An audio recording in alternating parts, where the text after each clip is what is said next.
পাগল হৈছে মই যোৱা 5-6 বছৰে গাড়ীয়ে কিনা নাই আৰু মই এইকাৰণে 5-6 বছৰ গাড়ী কিনা নাই যে অহা বছৰ গভৰ্ণমেণ্ট গাড়ী চলাম চাই থাকিব লাগে অহা বছৰ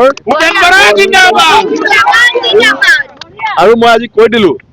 যে যেনেকে শিল ভাঙিবৰ কাৰণে এইটো কি কয় মেচিনটো ষ্টন কেচাৰ এটা ভোট ভাঙিবৰ কাৰণে ভোট কেঁচা ওলাইছে এতিয়া ষ্টন কেঁচাৰ জেগাত কংগ্ৰেছৰ ভোট ভাঙি বিজেপি ৰাস্তা বনাবৰ কাৰণে ভোট কেঁচা লৈও কিছুমান মানুহ ঘূৰি ফুৰিছে কালি আপোনাৰ বক্তব্যৰ সক্ৰিয়নিতে অখিল গগৈয়ে কৈছে যে আপুনি তেওঁৰ মিটিঙৰ প্ৰশ্নটো এইকাৰণে উঠিলে যে আপোনাৰ মিটিঙত 97টা মানুহ হৈছিল আৰু তেওঁৰ মিটিঙত হাজাৰ মানুহ যাৰ কাৰণে আপুনি এনেকুৱা কথা কৈছে বুলি 97টা বুলি অখিল গগৈয়ে ক'ব পাৰে আমি 97 জন বুলি কওঁ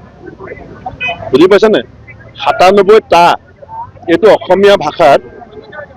এটা অতি নিম্নৰ্থৰ শব্দ আমাৰ মিটিঙত যদি ৰাইজ আহে আমি 97 জন আহিছে বুলি কওঁ আৰু মই সেইকাৰণে লাজ কৰিবলৈ আৰু দুখ পাবলৈ একো নাই মোৰ মিটিঙত 7 জনো আহিব পাৰে 97 জনো আহিব পাৰে 700 আহিব পাৰে যি মিটিং কৰিছো ফেচবুকত লাইভ আছে